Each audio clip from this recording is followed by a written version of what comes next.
Good afternoon, everyone. Thank you all for making it out today. For those of you I don't know, I'm Talia Rochel-Thomason, Director of Marketing and Communications and Events for the School of Engineering and Computer Science. And I am so excited because I met Anne Ritchie a couple of years ago at the American Society for Engineering Education's Communicators Conference. And she's doing really amazing work within the National Academy of Sciences, but specifically with the Scientific and Entertainment Exchange. So I think that you're going to learn a lot from her. She's also one of the funniest women I've ever met. So it'll be an enjoyable afternoon, and let me know if you have any questions afterwards about how to connect with her or connect with her one-on-one. All right, let's give Erin a look, though. Thank you very much, and I will try to live up to my stand-up comedy intro, although I don't know. We'll see if the National Academy of Sciences is funny. I don't know how many people know what the National Academy of Sciences is, and collectively we're the National Academies of Sciences, Engineering, and Medicine. I see some nods. We are a private nonprofit institution in Washington, D.C., created about 150 years ago by Abraham Lincoln. In Hollywood, that's a laugh line. I don't know why, but everyone thinks it's hilarious that Abraham Lincoln did that.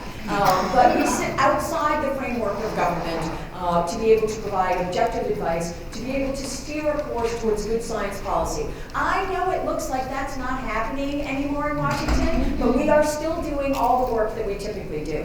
Of course, I'm not part of that study process, so what I'll be talking to you about today is something different. And so you can tell from the title, what happens when the NAS goes to Hollywood? And we did. But I'm going to use that as a jumping off point to talk about some of the other creative engagement strategies that they now allow me to do, since I didn't blow up the place by going to Hollywood. Because effective STEM communications is so complicated right now. There are so many challenges, it's so difficult in so many ways, but it's increasingly important. I think that's why people are in this room, because they recognize both the challenges and the importance of this. For us, it sometimes feels like walking that little bit of a high wire, because we want to be responsible with the way that we communicate the information. We want to make sure that we are true to the spirit and the facts of what we're doing in the academies. We are a very risk-averse kind of place. But on the other hand, we know that if we don't employ some more creative opportunities, then we're not going to really be able to communicate more broadly in ways that we haven't done before. Of course, typically what scientists often do is that they rely on communicating their work through journals. This is, we have our own journal, the Proceedings of the National Academy of Sciences. We don't want people to stop publishing in journals, but it's not the way to reach all audiences. And the reports of the academies, we produce about 275, we like to say PhD-sized, thesis-sized reports every working day of the year. And they are free to download online. We want people to read them, but again, they only communicate to a very specific kind of audience. And I think we also know that science journalism, as we have known it in this country, is not thriving. And that's a problem, because that's how many people would get their science news, is through the local newspaper. Even the New York Times struggles with how they present science, and they start still one of the few papers left that has a science journalism program.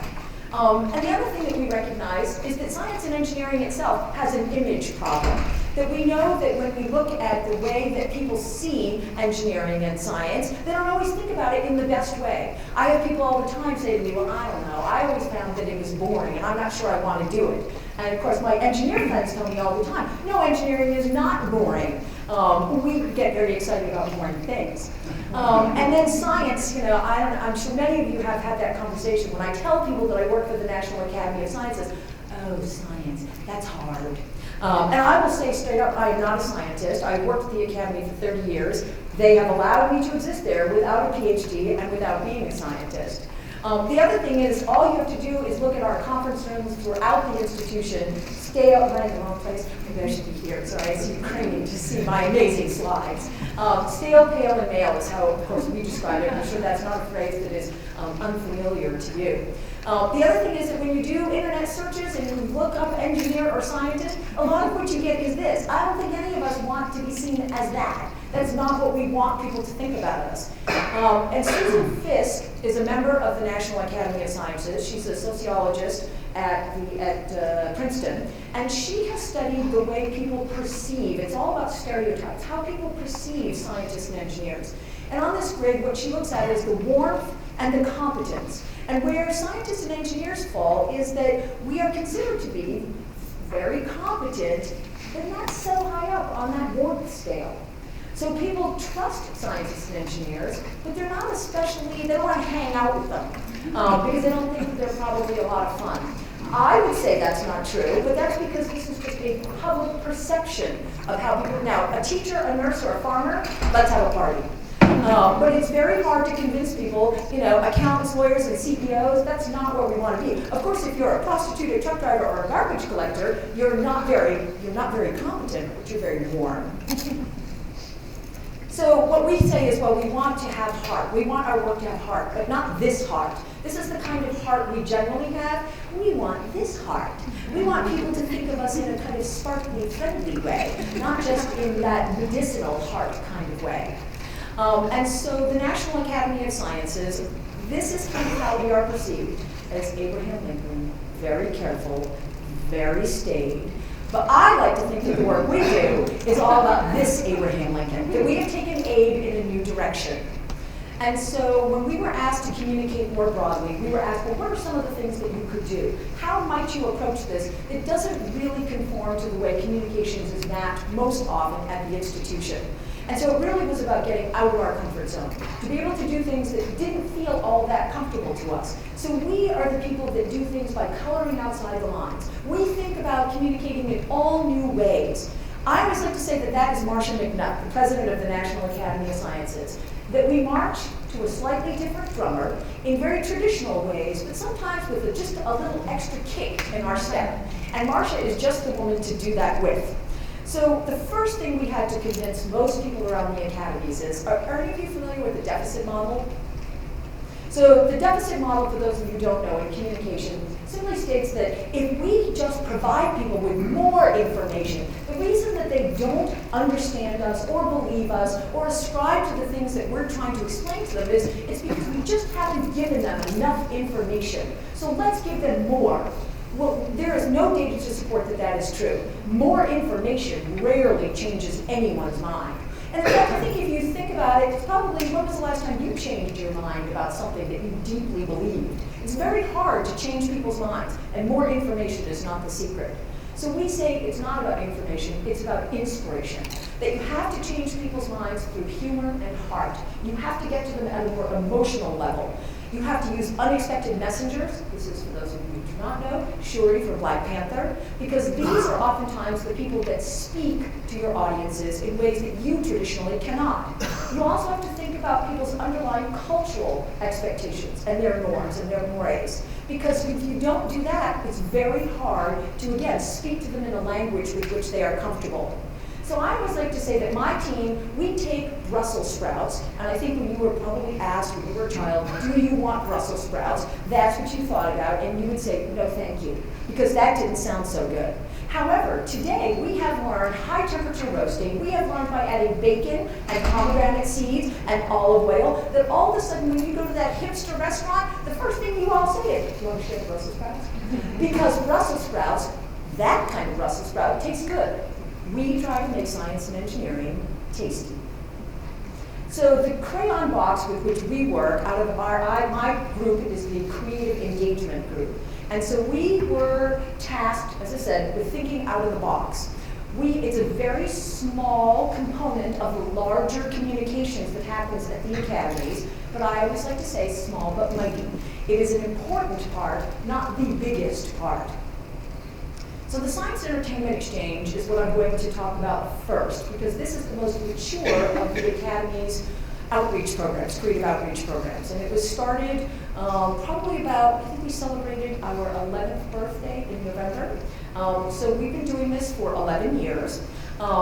We did not start this program, though, without doing what we always do at the academies, which is doing all the research to tell us whether this was a legitimate thing to do.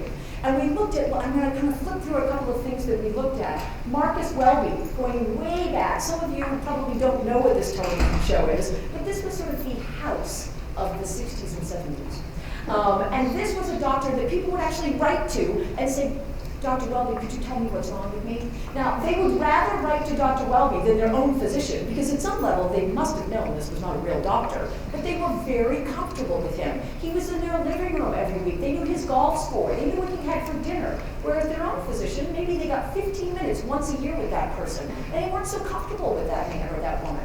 So they would write instead to Dr. Welby. We also looked at the Harvard Alcohol Project. I think we all know the phrase, the designated driver, and that was something that the CDC had been trying to socialize for a long time, but it was only through these television programs, again, some might not be so familiar to you, LA Law, The Cosby Show, and Cheers. So that here you went to a bar and you actually saw somebody say, I'm not drinking tonight, I'm the designated driver. And then on The Cosby Show, now at the time, Cliff Huxtable was America's favorite dad, and so he would explain to his children why it was not a good idea to do that. So you had the family dynamic. And then on LA Law, well, if you did drive drunk, well, then you got in trouble and you needed a lawyer. So all of these together gave you a very good sense of why you should not be drinking and driving and why the designated driver was a good idea. And so today we talk about this, everybody knows what designated driver is. But it was not through traditional communications in public health that got that to be sticky. We also looked at what was happening on big popular television shows like Grey's Anatomy. The CDC had been trying to get across for specific information about the communicability of HIV in utero. And so they worked with the producers on Grey's Anatomy to be able to explain through a character who came into the clinic and said, you know, my husband and I, we've tried very hard not to get pregnant because I was infected through a blood transfusion, and now, unfortunately, I've become pregnant, so I should abort my child. And Izzy, this doctor, explains, no, you have a very high chance, if you are following a careful drug regimen, of delivering a perfectly healthy child. And they surveyed before and after this episode was aired, and the amount of people, the shift, there were only 15% of the people before the way the show aired that could answer that question correctly. It jumped to 61% from those that were exposed to that television show after they'd seen it. 6 weeks later, you can see the retention rate has dropped somewhat, but that's still from 15% to 45% among those surveyed. That was a way for the CDC to get this information out through the mechanism of popular culture. Similarly, this is Julianne Margulies before she was the Good Wife. She was a Nurse Hathaway on ER.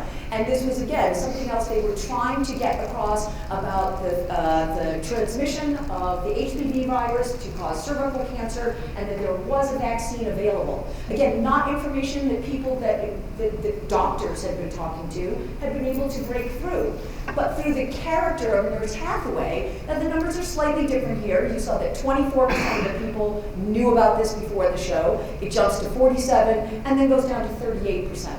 But again, there's an appreciable difference between 24% and 38% through the means of speaking through a character, that unusual messenger. We also saw that on Numbers, the television show Numbers, there was a throwaway line at the end of this. I think the episode basically was people were knocking someone unconscious and stealing their organs. And at the end of it, of course, they go in, they solve this crime, and this character at the end simply says, well, you know, I'm going to become an organ donor. You do it when you renew your driver's license. It's really easy. And the surge in people doing that when they went to get their driver's license renewed was directly attributable to this show. So we see these kinds of things all the time, that what happens on screen impacts not just opinions, but behavior, which is the hardest thing to impact. Changing somebody's mind is tough. Changing somebody's behavior is even harder. There are some scholars who believe that the pathway for Barack Obama to become president of the United States was made easier by this character from the television 24. That many Americans across the country, the idea of having a black president became that much easier because we love this guy, so maybe we could love that guy. And so this is the kind of thing that we're trying to do through the exchange. In science, we call this monkey see, monkey do. And so the other thing that we have to remember is that for many audiences, if you can't see it, you can't be it. You can't understand it, you can't relate to it, and almost everybody will see at some point one of these movies or television programs. And what we want is for people to see themselves in those TV programs and those films. Now, I'm not going to try to tell you that this was easy at the Academy, Believe me, there were many people that thought this was a terrible idea, that the National Academy of Sciences would embarrass itself, that I would be the worst messenger to go out there and get this done because I was a loose cannon at the best of times. And so we probably shouldn't be doing this, and we probably shouldn't be doing this with her. And I had people walk up to me in the hallways of the academy saying, that Hollywood thing you're working on, that's not really a good idea. You're going to regret this. No, I'm still here. I don't regret it. But again, we did careful steps. So we did 2 proof of concepts. We did the science advising on the movie Watchmen, which my boss showed the trailer for at an NAS council meeting and called me on a Saturday in tears. They're savaging me. And I kept saying, go back in there and tell them that they are not the audience for this. And then we did the science advising on Terminator Salvation. And the Academy stood still. Nothing happened. Nothing fell apart. We were okay. So we decided to go ahead with this. And you can think of the program as 1-800-I-NEED-A-SCIENTIST, or Eugene. As my colleague says to me, that's too many digits. You should stop telling people that. Because you can't actually dial it. It's 844-NEED-SCI. Yes, the Academy has a toll-free hotline. And mostly we offer it up to Hollywood, because I think most of you, if you need a SCI, you know where to go. We have done 2,900 consults, like that one that we did for Watchmen, and for Terminator 4. We've done 2,900 of those, which is a lot. So almost every television show, and I'm going to flip through some to show you the ones that we've worked on. These 2 people, it is again a small but mighty team. I have 2 people in LA who work on this, a program director and a program coordinator, and then I just have a very bad carbon footprint going back and forth. It does not cost Hollywood anything. This is free to them. Because if we ask them to pay for this service, we are not without competition. Google is probably our biggest competition, Wikipedia. And it's really only in the room that you can have conversations that really convince them to do the things that we want them to do. It's not really just about looking up information, as I said before. So these are the sponsors and our funders that make the work possible that we're doing. And so without their support, because Hollywood doesn't pay for this, although you will see the Walt Disney Company in there, they are the only entertainment funder that we have, and they've been pretty consistent in their funding. So I'm going to flip through some of these so that you get a sense of the kinds of shows that we're working on. It really is an eclectic mix. I wouldn't say that there's something that you would look at and say, well, that's obvious. I mean, The Good Wife is not obvious. Some of them are more obvious than others. We've been very popular with the Marvel universe. Every Marvel movie, not called Deadpool, we've had something to do with. This came directly out of an event that we did where somebody could actually, this is out of Neil Gershenfeld's lab, it sort of copies an MIT lab, and it was from an event that we did with Neil. So as I say, some of, and not all of them are amazing movies. I know you could look at some of them and say, wow, I'm not so sure about that. But we'll talk, all the snowflakes in Frozen were hydrologically accurate, just in case you were wondering. And so you can see that there are a lot of just like superheroes for sure, but we did all the consulting on the Magic School Bus, the reboot. We've done a lot of Star Wars stuff.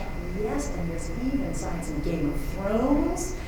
So it's kind of interesting where we have, now this one is, I always like to stop here and say, so it was not, I wouldn't say this movie was super accurate, but we had a member of the National Academy of Sciences who consulted on this film. And he was very nervous after he did this. And the studio wanted to put out a press release mentioning him by name, which he forbade. And then they did it anyway. And he was very angry at us until after this movie, The Rock went on the late night TV circuit and was like, we had this awesome guy, this famous scientist, everything in the movie is accurate. And Tom Jordan was beside himself until he started getting calls from major media outlets across the country asking him legitimate questions about earthquake science and earthquake safety. And there are people that we know who said, well, I will go back now because I read that article. I didn't know about that. And so he was given the opportunity because he consulted on this film, albeit not everything he said made it into the movie, but he had an opportunity that he never would have had to be able to reach the public in ways that he felt were instrumental. So what happens on screen is only part of the story quite often.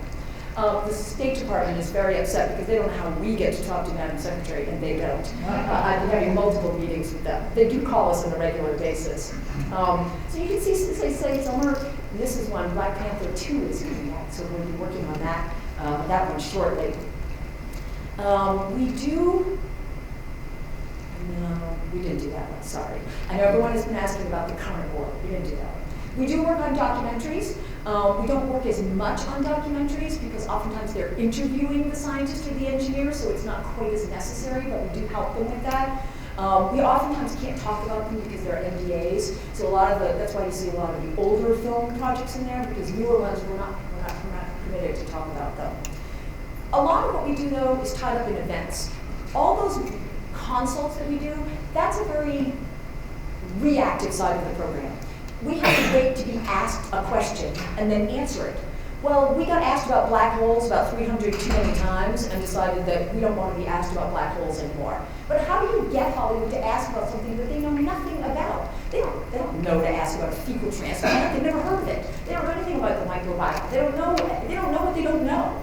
And so, I mean, even we brought a traffic engineer and put that person in front of them, and they were fascinated by that. I told the story earlier today that I had explained to them what geospatial engineering was, and their first response was, "That's boring." Well, it's not boring. And if you ever, there was one television show that we worked on, one of the main characters was kidnapped by Somali pirates and saved by geospatial engineering because we convinced them that it wasn't boring. So the events that we do are a lot about bringing people together and putting new topics and new people in front of them to answer questions and to talk about things that they never would have known about.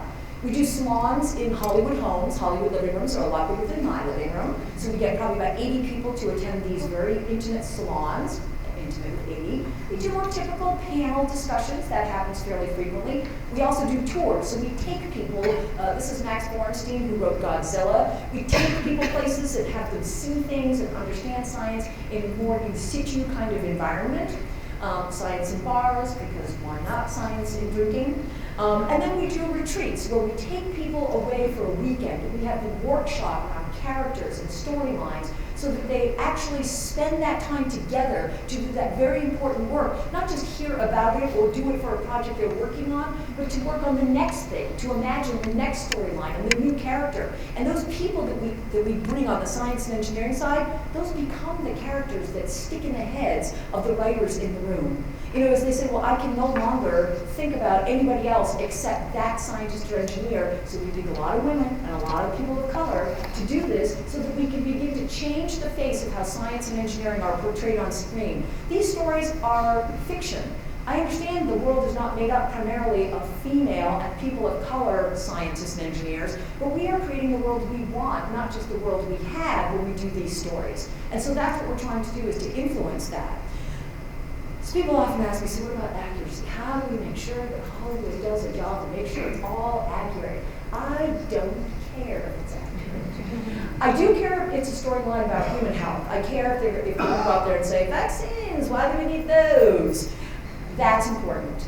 On the other hand, so do they call Mars a planet or not? Even now I'm confused whether Mars is a planet. Do they get some of the details right, like with San Andreas? No, the rock is not going to get you and grab you out of the crevasse as the earthquake is peeling off California from the continent. That's not accurate, but neither was Star Trek accurate or Star Wars. There are a lot of things that are not accurate. But if you're inspired by it, there are many sources that you can go to for accuracy. But you have to be motivated to go to those sources. You have to be interested. You have to be compelled in some way. And so these kinds of things are important to get people to cross the bridge from accuracy into the territory of what we like to say are the I words: inspiration and imagery, and sometimes just the power of introduction. But it really is that power of imagery that makes all the difference. And so if you look at these two movies, I can't tell you the surge in young women wanting to take up archery. I mean, if we can do this for archery, can't we do this for science and engineering? I mean, that's all it took with these two films. So it doesn't seem to me that it's so hard. It's why so many young people, when the studio made this movie, they didn't know this was a STEM movie. They thought this was a social justice movie, which it is, but they had no idea the impact that it would create in the STEM community. And this film has been extremely powerful. Black Panther has made an enormous difference in communities of color. And so we were very proud to be so closely associated with this. And I put Marcia McNutt on as the consultant for Black Panther 2. So when we go out on the internet, what we want is to see more of these kinds of images, not the mad scientist or the crazy computer science nerd that's sitting in the basement. And so that's why we do a lot of this work. But it's also the creative skill set that we have now used because, as I said, I haven't blown up the academy, it still stands, that they've allowed us to take the same skill set and apply it in new ways. They have become braver. They are not entirely brave. They still look at me with some amount of skepticism, but the good thing is that I have always been supported by the presidents of the institution, and that makes me a little braver. So I'm going to talk about a few things that we've done that have taken us from the exchange to some of the other ways, because it's not just about going to Hollywood. We use those same assets to bring them in and consult on things. Now, sometimes Hollywood's consulting with us to think about ways to be more creative. This was a not far out of the box campaign, but a little bit outside, that we did for Ralph Cicerone, who was at the time the president of the National Academy of Sciences and a geoscientist. And so he wanted us to really think about the ways that we could impact Congress with stories. How could we get them not just to read our reports, but to think differently about our work through storytelling? And it was meant to reach broader audiences, and we thought we had an opportunity to do that by playing with a different skill set. So we first focused on the social sciences, and from there we moved on to the geosciences and sort of a smattering of other things. Ralph essentially picked almost all of these topics so that we could create stories around them. There are written articles, there are YouTube videos, there are a variety of things that make up the entire campaign, but the videos have been especially successful. That's how we got eyes on this. We did one about the kidney exchange. It was a member of the National Academy of Sciences and an economist who figured out the math of the kidney exchange for transplantation. And that video has had like 30,000 downloads, which in our world at the Academy is a really big deal to get 30,000 downloads of a video. And it was just storytelling. I mean, we told the story of somebody who needed a kidney and couldn't get it, and it was because of the kidney exchange that they finally understood how to finally get a match for this person. So it was a very moving, very emotional story. And we're not so good with emotion, but we were very happy with this series. So that gave us some additional courage to go on and create the science behind it, which was something that was given to me after we'd already gotten the funding, and it was meant to be an explainer series. And I said, well, if you want me to work on this, I'm not doing a bunch of explainers. Because again, can we just stamp deficit model all over this proposal? I don't even know how you got the money. Actually, I do know how they got the money. Marcia went and asked for the money, so she got $1 million for this thing. And I said, well, you're going to do something where you're going to pat yourself on the back, and it'll look very lovely and have absolutely no impact. I'm not interested in that. So to Marcia's credit, she just wrote to me and said, I agree, do what you need to do. And so we retracked this. It already had this name because not really so much of the science behind it. But we've taken 30 compelling questions that emanate from the work of the institution. And we've come up with a way to think about people. We know that people are interested in science, but how will we really get them to think differently about some of these topics? We also know that there are some topics, particularly in our polarized environment, that are just so hard to talk about. So one of our videos, for example, is on can science prove or disprove the existence of God? Which there were some people who thought maybe we shouldn't talk about that, but it's been a very successful video. So this campaign is made up of, we do have a website, there are a lot of appealing narratives and graphics that we've put to use in this. We have 10 engaging videos that we put together, and they're being slowly released. They're not all out yet. There is a website that anchors this campaign. I frankly don't think we need this because websites are a little outdated in this kind of thinking, but we are the National Academy, so we have to have a website. And it's really the optimistic millennial we are targeting. So we've released 2 videos, and actually these statistics are older. I think that this one, I think that the immigration video is up at around 600,000 downloads now, and the veterans video, I think, is probably about the same number. So if I told you that 20,000 is a big number for us, you can imagine what these numbers. I think you can keep looking at them and say, are you sure that number's right? And it is right. We got this. There are additional videos that are coming out. This is the lineup. As I say, we're releasing over the course of the next probably 4 months. So the campaign is ongoing. We went to a company called Soul Pancake. in Los Angeles to do this. This is Rainn Wilson's company, Rainn Wilson from The Office. So again, this was a little scary for them, and to go to a company that had nothing to do with science, and we worked very closely with them to make sure that the videos do capture what we're trying to say, but we've also just gone very, very human with this. I mean, a couple of these videos actually made me cry. So these are very powerful stories that we're using.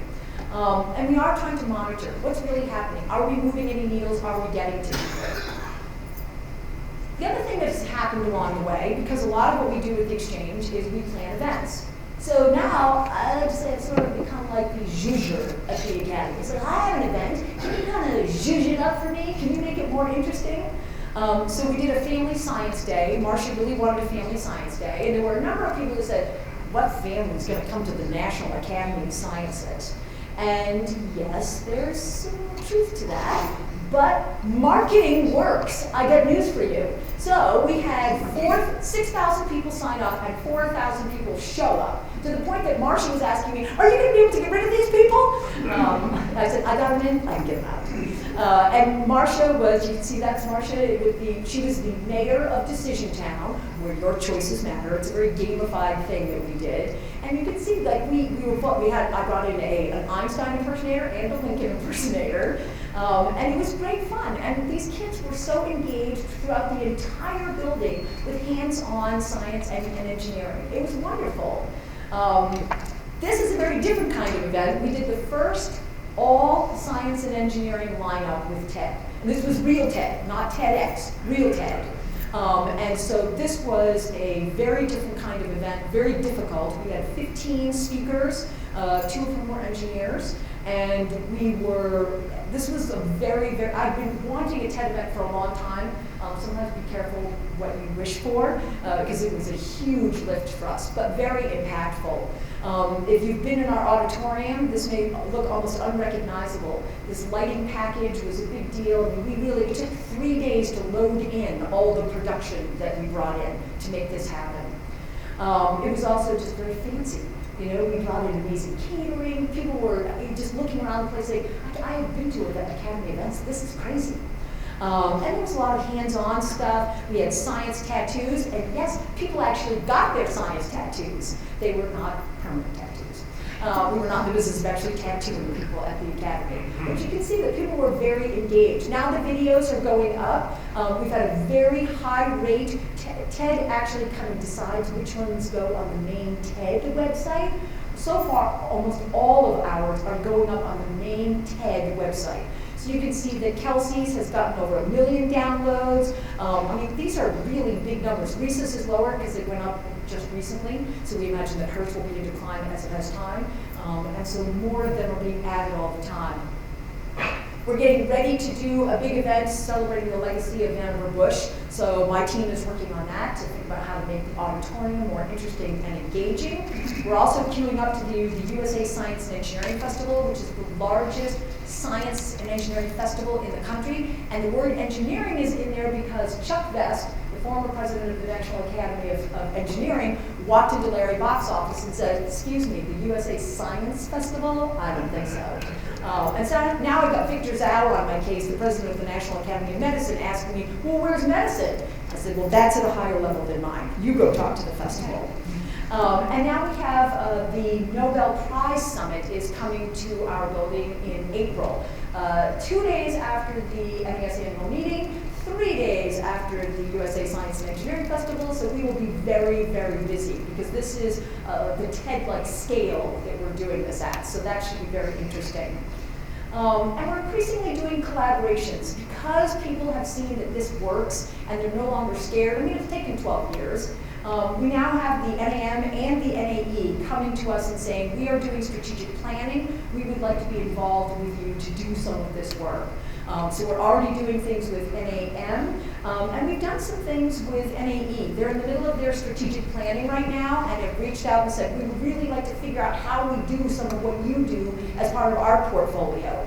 And in some of the baby steps that we've taken with them, we did a screening of a film at the Academy. Now this is kind of what you would think a talkback would look like at the Academy. That's Al Romig, the Executive Officer of the National Academy of Engineering. You can probably tell who the filmmaker is because she doesn't look like the other ones. That's her. And so yes, but what this film really looked like, and I did this, you can't see, Bob Woodward was there. We're very excited about that. This was a film screened in the round in our Great Hall on the topic of nuclear proliferation. I was told repeatedly that there would be people picketing outside the Academy, that this was going to be a huge problem, that they told me no repeatedly, and every time they told me no, I just kept going. My boss came at one point and said, I thought you were told you couldn't do that. And I said, I read the email, I looked at their objections, I addressed all of them. My perception now is that I am free to proceed.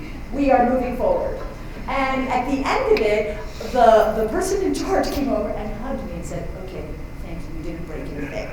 Nobody was picketing. If only there was that much activism around some political issue like this. But it was, you can see, I mean, this was the audience reaction to this film. We didn't talk about nuclear proliferation in the way that we usually do. We did this in a way that made people respond at a very deep emotional level. So for us, trying to engage this right brain, left brain, thinking about how we do this in tandem is what we hope. It's a way that one day we will be able to go all the way up on that chart, up there, and that we will be both warm and we will be perceived as competent as ever. So lest you think that the Academies has gone completely Hollywood, I should probably tell you that our staff awards, which I also produce, are called the Academies Awards. And that we cast our presidents every year. So this year, Dr. McNutt was Charlize Theron. Dan Moak was Ted Danson. And John Anderson was so excited this year that he got to be Bryan Cranston. Although he did tell me he had to go look up who it was. So, sometimes it doesn't always resonate in our building. But we're taking them along little by little. So that's really why we do all this sort of creative engagement, is to think about the ways of getting, I always say we're sitting on a gold mine of content, and only a very small number of people are actually paying attention. But when we do it through all these other creative engagement techniques, we do open ourselves up to risk, but we also open ourselves up to opportunity. So that's it.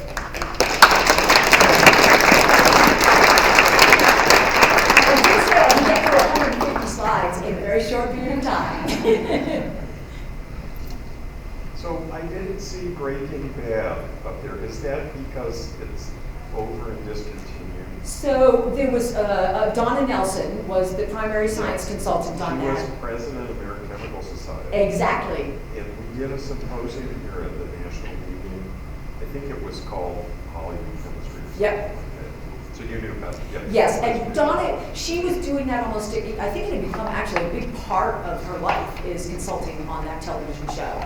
So they did have good science consulting, and that's one of the reasons when we see, like Big Bang Theory, David Salzberg at UCLA was already engaged with Big Bang Theory because that predates the Science Entertainment Exchange. So we've worked very closely with David, but we did not start that ball rolling. That was something that he did on his own. And then just like a comment on what I've learned from the symposium, at least for the TV shows and such that were here, because we had writers and directors, they all got science advisors to make sure things were right. And only in making bombs and stuff, they obviously used the wrong recipe because they didn't want to propagate it. I'm just curious if that sort of extrapolates to the kind of things that it is as well. Yeah, we would never have been able to claim 2,900 science consults if there wasn't some interest, it's already some interest in doing this kind of exchange. I think what we've been very careful about is the way that we frame the conversation. That we often tell the people that are consulting on our behalf, and they're all doing it pro bono, is we say to them, listen, if you find that this Hollywood writer is going to do something that wounds you to your scientific soul, that gravity no longer exists, or whatever horrible thing they're going to do, what they don't want is the accuracy police. And so you simply, it's like the first rule of improv. It's not that you say, that's wrong, you can't do that. Instead it's, well, that's interesting. You know what else you could do? And then just make them a better offer, because they don't know how to do it any better. And oftentimes the things that you could really do that are grounded in actual science and engineering are way cooler than the stuff they make up. They just don't know it. So we lead them to that better solution and work with them. But I do think that there is inherent in the process an interest in making sure they get it right. Listen, the internet is the great leveler. Every fanboy and girl will be out there pointing to what you did wrong, and nobody wants that, at least not a good filmmaker. Uncommon hearings. A twofer. So I'm going to bring up Nova. And the question is the problem with Nova is it only appeals to the people in this room and the rest of the population is really not getting into it. It's obviously a superb scientifically accurate program. I think NAS contributes to that as well. So, and what's your comment on that and what your study shows? So I agree with you that they do really wonderful work. They have a fairly narrow audience. And so that's why we chose not to go down that path, because we thought, number one, they're already doing that really well. They don't need anybody's help. And so to reach a broader audience, I think you do have to think about where people already are. And most people are not watching Nova. That doesn't mean that the audience is not well served by that, but to serve bigger audiences. And it's not that we want every person to become a scientist or engineer. Sorry, I'm in a building with 1,100 of them, and I don't want everybody to be a scientist or an engineer. But you want people to be able to understand who the authoritative sources are. And if the hero of the story is generally the scientist or the engineer, that translates into your real life thinking about who the reliable source is. And so I think that Nova doesn't do that. By working with fictional characters, you have a lot more leeway. So this is really wonderful work. I'm actually in media side of things, not an engineer, so I appreciate this very much. I'm wondering if you could talk a little bit about the disinformation that's been going on in different media sources. I know that's a little outside of your mission area, but I wonder if then the NAS is being called upon to resources in relation to some of these information. Yeah, it's a very big thing for us at the Academy. So the last, So it's called the Sackler Colloquium on the Science of Science Communication. It won't be called that anymore, but that's where the funding had come from a long time ago. But the last Sackler Colloquium was on misinformation and disinformation. So yes, we're focusing on that. We've done several core reports from the program side, and Marshall McNunn in particular is very concerned about this. I think misinformation and reproducibility are our two real banner themes recently. So yes, we're very focused on that. We're hosting MisinfoCon at the Academy in March, I think it is. So yes, it concerns, I think, most people in this space a lot. And I do think that, honestly, Hollywood is concerned about this too. They understand that they are both the perpetrators of the misinformation and feel guilty about that sometimes, and so there's an opportunity to talk to them. In fact, one of the things we're trying to put together, there are so many people in Hollywood that seem to want to, they know they have a bully pulpit, they know they have people that are paying attention to them, and they're very activated, for example, around climate change. Like they want to try to save the world, so how can they do this? They're asking the wrong questions though. They come to us and they want us to connect them to a climate scientist. They don't need to be connected to a climate scientist because, as I said before, it's not about more information. They need to be connected to a social scientist so they understand how to craft their message in a way that lands. It's not just sometimes about being entertaining. They're not trying to be entertaining. They're trying to use their credentials and their status, a celebrity status, to reach audiences around this very important topic. So similarly, they're trying to understand how can they not be so bad about this misinformation because they see the damage that has caused.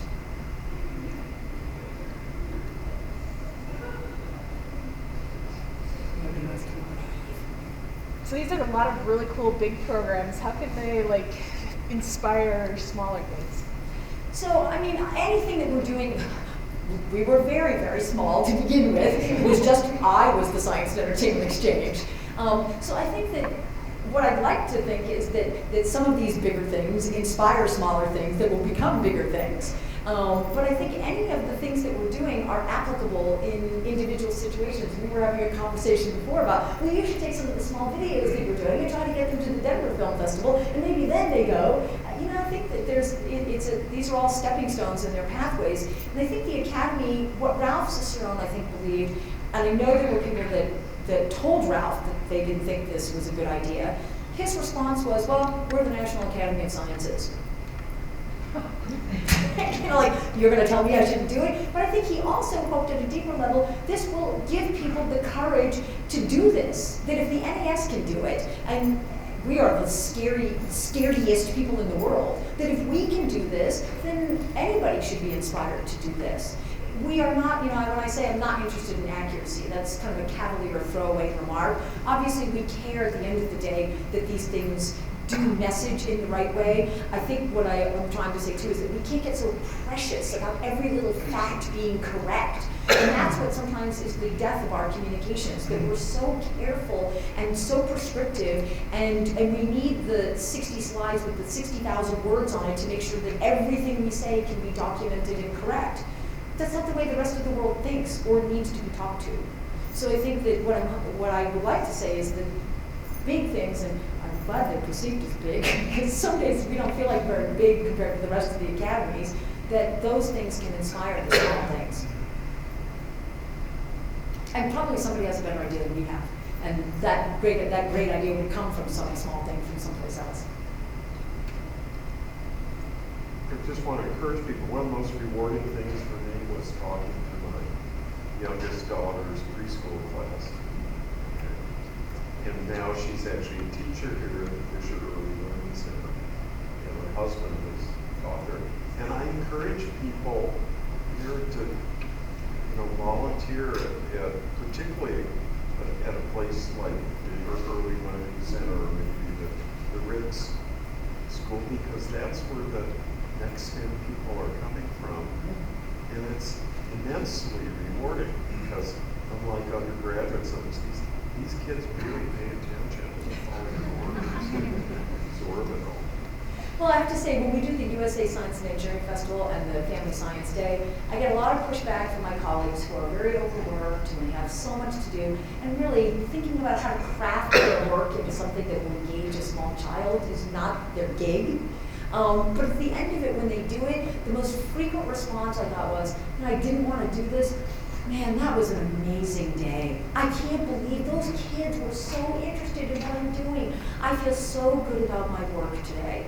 And this is really celebrated. It's why we can, because they don't get paid. The staff comes in and does that on weekends, and they're not getting paid. They're technically volunteering for that. And I have to get like 100 volunteers to do all that. And so, you know, but they typically do find it's extremely gratifying. And when was the last time that they felt their audiences, maybe they can look at downloads, but they don't have a kid in front of them saying, cool. And that's pretty nice. I guess I see theater as another place where this can happen. Yes. So, you know, some of this is about bandwidth for us. Because there's a reason I showed that there's 2 people in Los Angeles. Gaming, we do some amount of work in the game area. We do some with novelists who write to us. We have done some stuff with theater.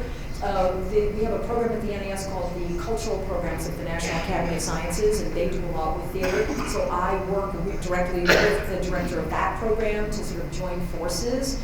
So yes, we see the opportunity, and we've had some people ask us about some things, but it's hard for us, you know, we have to sort of prioritize where we can go and what we can do. And the fact of it is that we reach so many people through a movie like Black Panther, and by the way, most people think we did all the consulting on the tech and the engineering. It was mostly on the social science. Interestingly, that they wanted information about, we did help with city planning, like what would Wakanda look like, and now I believe that Wakanda is going to be struggling with climate change. It's going to be the next story, which is why I gave that consult to Marshall Pratt. I think we have time for one more question if anyone has one.